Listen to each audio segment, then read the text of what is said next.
Muy bien, retornamos. Bien, entonces determinamos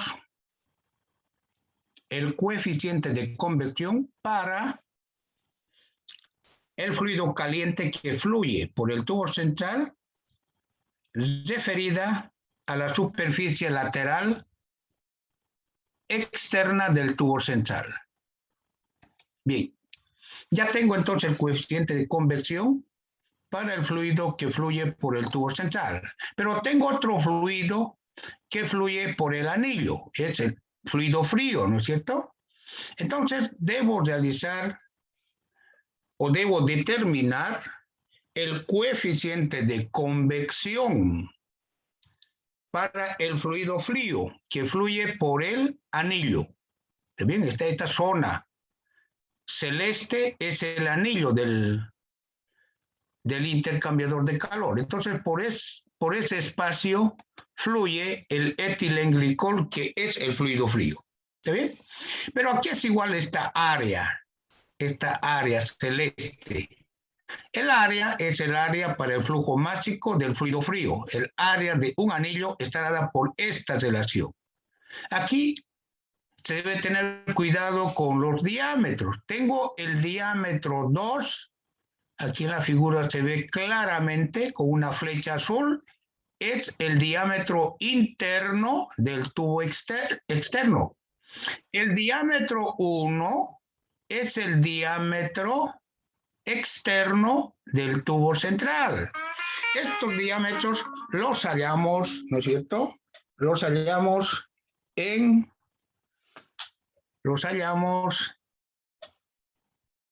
tablas, ¿no es cierto? Estos diámetros, en la tabla F1 de Robert Mott. ¿Está bien? Perfecto. Tengo entonces el área para el flujo másico en el anillo. En otras palabras, es esta área celeste. ¿Está bien?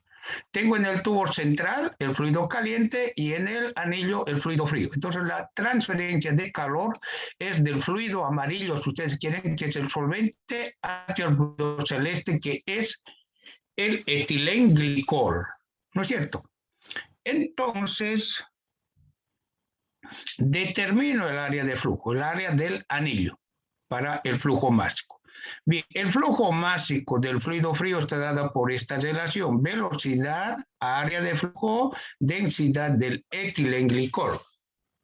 El área de flujo es justamente esto, es el área del anillo en el anillo, ¿no? Para el fluido frío. Entonces, no tengo la velocidad del etilenglicol, pero tengo el flujo másico. Esto lo determinamos anteriormente, ¿no? En base al flujo de calor. Entonces reemplazo en esta ecuación todos los datos. Voy a llamar V sub A a la velocidad del etilenglicol. A quiere decir anillo, velocidad en el anillo, es el etilenglicol. Entonces la velocidad en el anillo es 0.427 metros por segundo. Esa es la velocidad del etilenglicol en el anillo. La velocidad anterior con relación a la velocidad del fluido en el tubo central es menor, ¿no es cierto? Esta velocidad es aceptable para un fluido viscoso, porque dijimos nosotros que el etilenglicol era muy viscoso, como el etilenglicol. Está bien la velocidad, es baja porque el fluido es muy viscoso. Muy bien. Para una tubería de acero comercial, cédula 40 de 2 pulgadas, en la tabla F1, página 500 del libro Mecánica de Fluidos de Robert Mott, hallamos los diámetros. Diámetro interno del tubo externo, 52.5 milímetros. Ese es el diámetro interno del tubo externo. Y tengo aquí el diámetro externo del tubo central, 42.2. También en la tabla de Robert Mott está este dato. Bien, El diámetro equivalente para la transferencia de calor está dada por esta relación. Esta la deducimos en teoría nosotros, ¿no es cierto? Entonces ya los diámetros conocemos, ¿no? Los diámetros, diámetro 2, diámetro 1, reemplazo los datos. ¿Está bien? Y tengo el diámetro equivalente para la transferencia de calor. 23.114 por 10 a la menos 3 metros. Este es el diámetro equivalente para la transferencia de calor. Pero aquí quiero aclarar algo. Existen dos diámetros equivalentes. Un diámetro equivalente para la transferencia de calor y otro diámetro equivalente para la pérdida de energía por fricción. Nosotros al diámetro equivalente para la pérdida de energía por fricción le llamamos D sub E prima, ¿no? Pero en este caso, este diámetro es el diámetro equivalente para la transferencia de calor en el lado del anillo. ¿Está bien? Bien, tengo, entonces con este diámetro puedo hallar el número de Reynolds, ¿cierto? El número de Reynolds, ¿a qué es igual? A la velocidad del etilenglicol en el anillo. Esto lo determinamos anteriormente, ¿no? Esa velocidad es 0. Aquí está, 427, ¿no es cierto? Entonces reemplazo esa velocidad, tengo el diámetro equivalente, que justamente es eso, la densidad del etilenglicol sobre la viscosidad. Tengo el número de Reynolds. Al reemplazar me da el Reynolds menor a 2100. ¿Qué quiere decir esto? Que el flujo es laminar en el anillo. El etilenglicol tiene un flujo laminar en el anillo. ¿Está bien?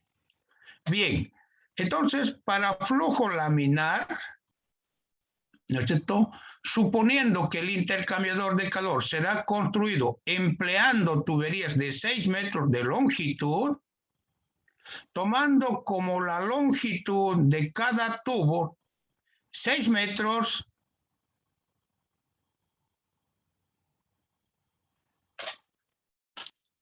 y despreciando en una primera aproximación el factor de corrección para viscosidades.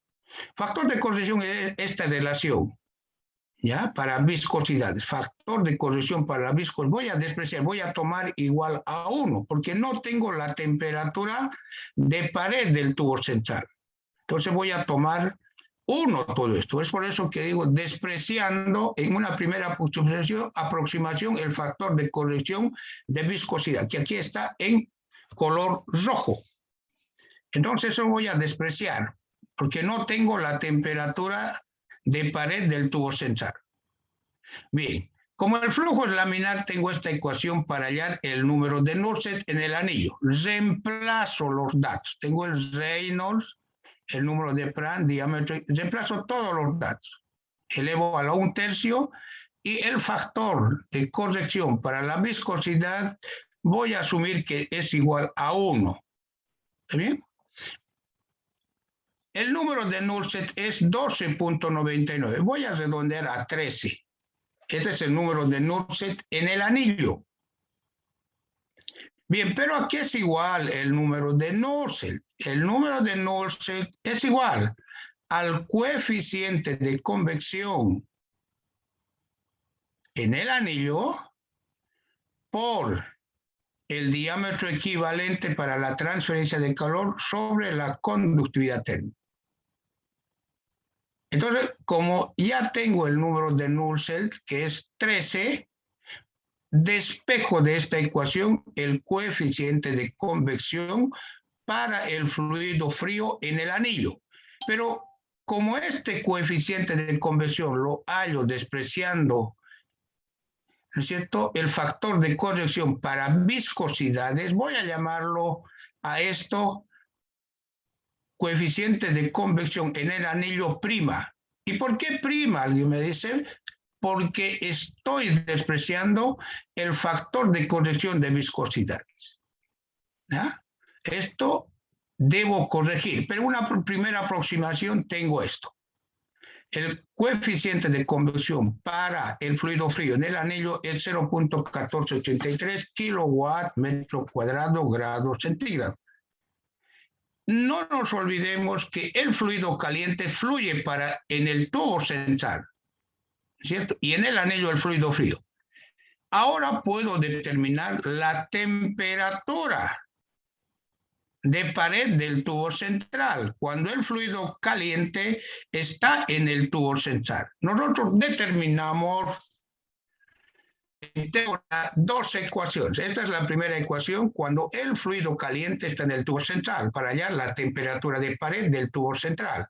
Tengo todas las temperaturas: temperatura media del fluido caliente, temperatura media del fluido frío.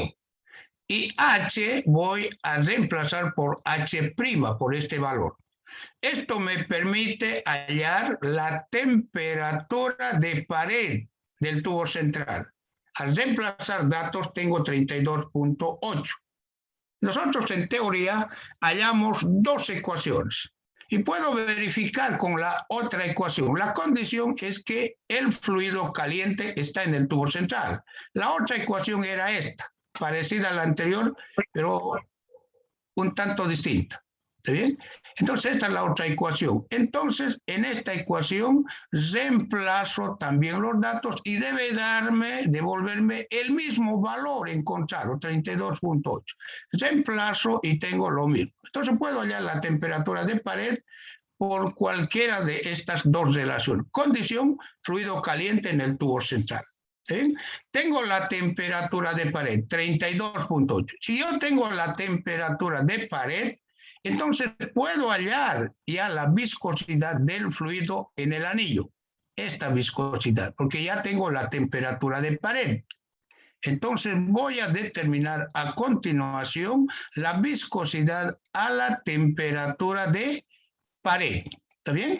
Bien, entonces digo, como ya tengo la temperatura de pared es 32.8 y aquí tengo la viscosidad en función de la temperatura, digo, queda esto entre 30 y 35. ¿Cuánto es? 32.8. Para 32.8 determino la viscosidad del etilenglicol. Ya tengo, es 0.013 kilogramos metro segundo. Si ya tengo esto, puedo hallar el factor de corrección para viscosidad. Viscosidad del etilenglicol a la temperatura media sobre la viscosidad del etilenglicol a la temperatura de pared elevado a la 0.14. ¿Cuánto es? 1.09. Nosotros tomamos esto 1, ¿no es cierto?, en una primera aproximación. 1 aquí, ¿no? Pero en realidad no es 1 aquí, esta relación, ¿no? 1, es 1.09. Estamos hallando eso justamente aquí. Entonces voy a multiplicar por el coeficiente de convección en el anillo prima, es una primera aproximación, por este factor de corrección. En realidad, entonces, el coeficiente de convección en el anillo para el etilenglicol no es 0.1483, es 0.1616. Ya tengo el coeficiente de convección en el anillo para el etilenglicol, que es el fluido frío. ¿Cierto? Estoy redondeando esto 0.1616 a 0.162, ¿no?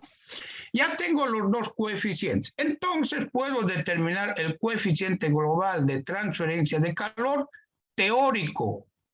Teórico porque aún no incluye las resistencias por incrustación.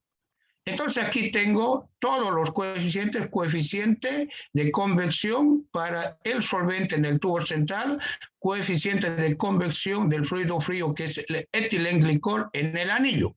Reemplazo, ¿no es cierto?, y hallo el coeficiente global de transferencia de calor teórico. Teórico porque no incluye la resistencia por incrustación. Ahí tengo el teórico. Pero en base a este coeficiente global de transferencia de calor teórico, debo determinar el coeficiente global de transferencia de calor de diseño. Y esta es la ecuación 1 sobre U sub D. D quiere decir diseño. Entonces, tengo aquí el coeficiente de diseño prevé la formación de incrustación. Entonces, esta es la relación. Pero en este problema me da el coeficiente total de resistencia. ¿Cuánto es? Es la sumatoria de la resistencia en el tubo, la resistencia por en la superficie lateral interna del tubo, más la resistencia por incrustación en la superficie lateral externa del tubo. Ahí se ve claramente. Esta sumatoria me da, ¿cuánto es 0,5? Entonces, como me da la sumatoria, esta sumatoria puedo expresar de esta forma. Bien, debo despejar de esta ecuación el coeficiente de diseño. Ahí está, reemplazando los datos, despejo y tengo el coeficiente de diseño es 0.133 kilowatt metro cuadrado grado centígrado. Ese es el coeficiente de diseño. Este coeficiente incluye ya la incrustación. Es menor al coeficiente teórico. Anteriormente ya hallamos en la primera parte la diferencia de temperaturas, ¿no es cierto? Que es igual a la media logarítmica de la diferencia de temperaturas en intercambiadores de calor de doble tubo, 19.6. Ahora podemos hallar el área de transferencia de calor. Entonces, ¿cuál es el área? Aquí en la figura, vamos a ver, aquí cuando digo área de transferencia de calor, me refiero a esta área, a la superficie lateral externa del tubo central. Ahí está, área de transferencia de calor. Es la superficie lateral externa del tubo central. Superficie lateral externa, a eso se llama área de transferencia de calor. Entonces puedo hallar, si ya tengo el coeficiente de resistencia, puedo hallar el área de transferencia de calor a partir de esta ecuación de diseño, ¿no? Para el flujo de calor. Tengo el flujo de calor, tengo el coeficiente de diseño y tengo la media logarítmica. Reemplazo estos datos, lógicamente el área estoy despejando de esta ecuación. Reemplazo los datos, ¿no es cierto? Y hallo el área de transferencia de calor, 5.898 metros cuadrados. Pero ¿a qué es igual esta área? Esta área es igual a pi por el diámetro externo del tubo central. Esto es el diámetro externo del tubo central por la longitud. El área lo tengo. No conozco la longitud. Entonces, de esta ecuación despejo la longitud, ya que el área lo tengo. Pi sobre el diámetro externo del tubo central. Entonces, determino la longitud del intercambiador de calor, que es 44.5 metros. Esta es la longitud.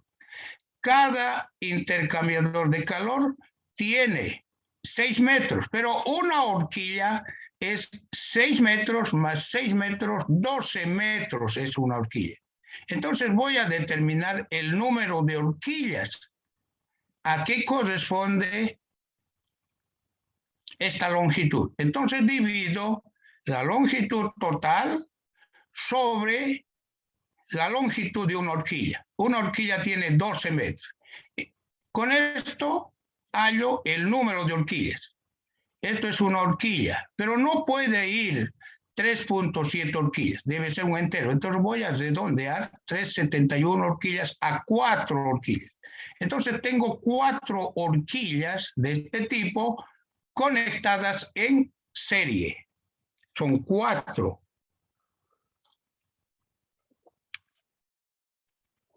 Bien, al redondear a 4, estoy ampliando la longitud. Si era 375, yo tengo 4 horquillas, entonces la longitud para 4 horquillas debe ser mayor, pues, ¿no? Entonces también debo realizar, ¿no?, ese arreglo. La longitud del intercambiador de calor será en realidad 4 horquillas, una horquilla es 12 metros. En realidad la longitud no es 46 como hallamos anteriormente. 44.5. No es 44.5 porque son 4 horquillas. En realidad la longitud del intercambiador de calor es 48 metros. Si yo ya tomé estos 48 metros, entonces el área del intercambiador de calor también varía. ¿A cuánto? Ya tomo 48 metros. El área, ¿no es cierto? El área será en realidad 6.33 metros cuadrados. Estoy tomando la longitud del intercambiador 48 metros. Si el área cambia, también el coeficiente global de transferencia de calor también cambia. De esta ecuación despejo el coeficiente, el flujo de calor no cambia. El área es 6.33. La media logarítmica tampoco cambia, pero el coeficiente de diseño ahora en realidad es 0.124 kilowatt metro cuadrado grado centígrado. Si el coeficiente de diseño cambió, también cambia el coeficiente o resistencia total por incrustación. Entonces, de esta ecuación despejo la resistencia por incrustación. Tengo aquí el coeficiente global teórico menos el coeficiente de diseño. El coeficiente de diseño es 0.124, ¿no es cierto? Aquí reemplazo 0.124, ¿está bien? Y tengo que la resistencia por incrustación total es 1.042 metro cuadrado grado centígrado sobre kilowatt. Normalmente esta resistencia es mayor a la resistencia requerida. ¿Cuánto era la resistencia requerida? 0.5, que da el enunciado. Al realizar la corrección de áreas, la resistencia normalmente es mayor. Ya, aquí tengo 1.042. Si el factor de incrustación calculado, me refiero a este factor de incrustación calculado, es mayor o igual al factor de incrustación requerido, me lo dan en el enunciado 0,5, entonces puedo calcular la caída de presión. Entonces ya cumple, voy a ir a la caída de presión.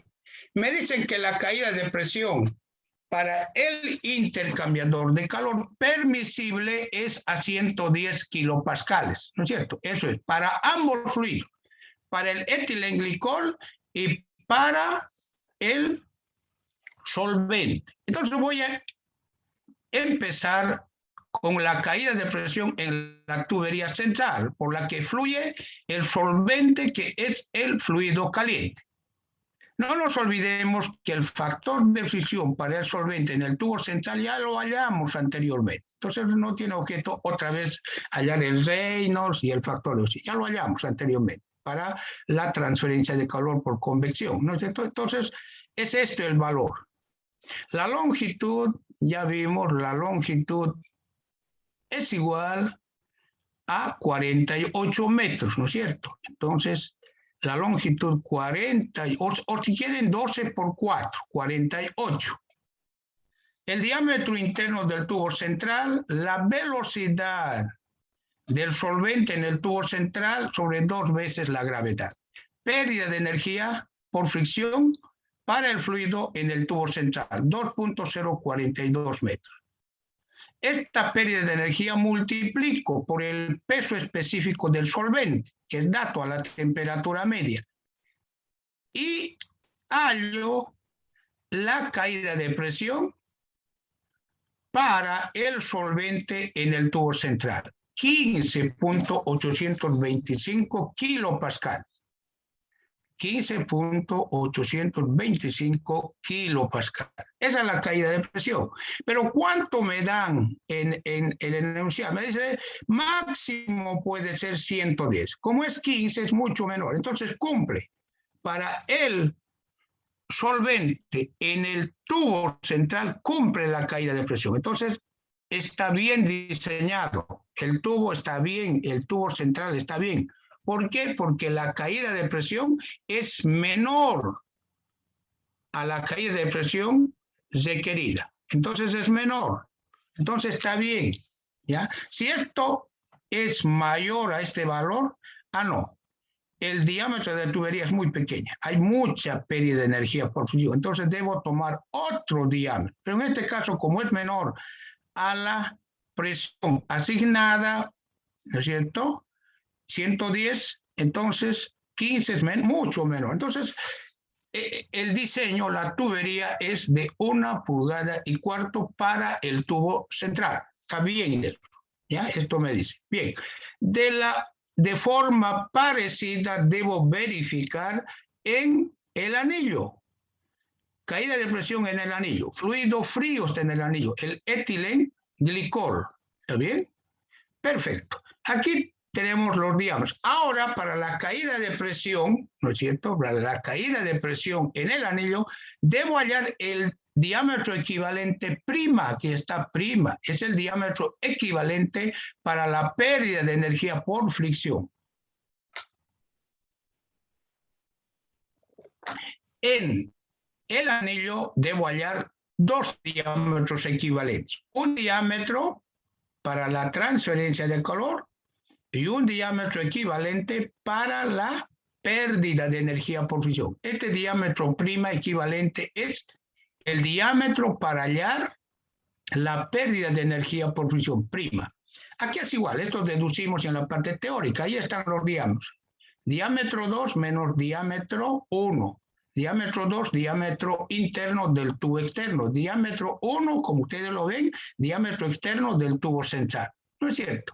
Entonces tengo el diámetro equivalente para la pérdida de energía por fusión, 10.3 por 10 a la menos 3 metros. Debo hallar el número de Reynolds prima. ¿Por qué prima? Porque es para la pérdida de energía por fusión. Tengo la velocidad que es la misma, pero el diámetro equivalente cambia con relación al diámetro equivalente para la transferencia de calor. Reemplazo los datos. En el anillo está el etilenglicol, reemplazo el fluido frío, reemplazo los datos y tengo que el número de Reynolds para la pérdida de energía por fricción es 185.1. Flujo laminar.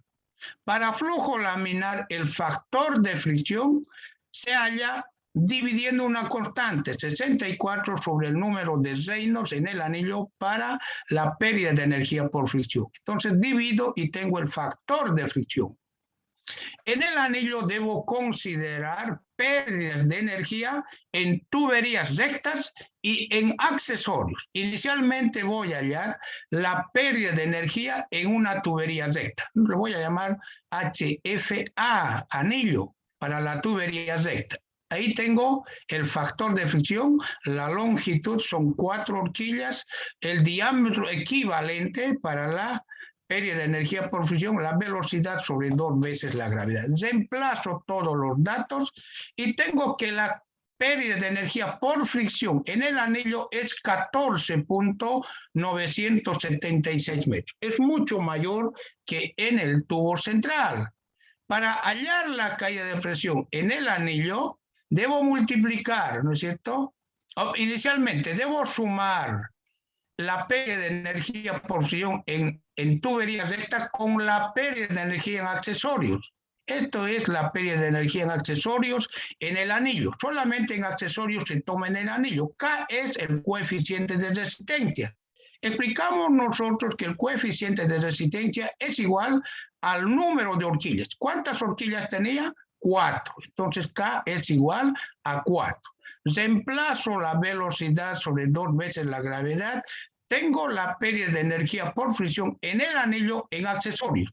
Es muy bajo, ¿no es cierto? Bien, pero de todas formas voy a sumar pérdida de energía más pérdida de energía en tramos rectos más accesorios. Para el anillo, solamente los accesorios se toman el anillo. Tengo la pérdida de energía por fricción total en el anillo, que es la suma de la pérdida de energía en tramos rectos más accesorios, 15.0132.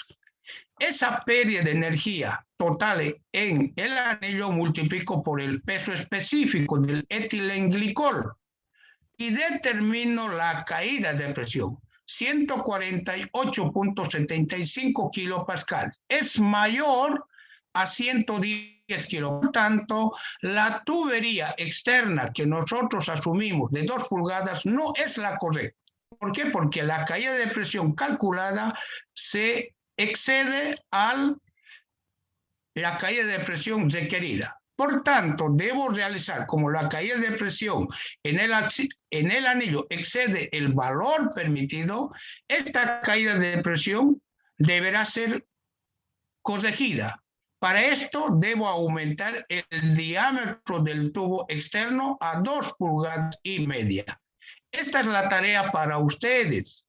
Lo mismo, este mismo problema, ustedes ahora van a tomar el intercambiador de calor, ¿no es cierto?, formado por 2 tuberías. La tubería central sigue de 1,25 pulgadas y la tubería externa no es 2 pulgadas. Deben asumir ahora 2,5 pulgadas. ¿Está bien? 1/4 el tubo central, el tubo externo 2,5 pulgadas. Entonces, la tarea para ustedes, de esta forma, reducen la caída de presión en el anillo.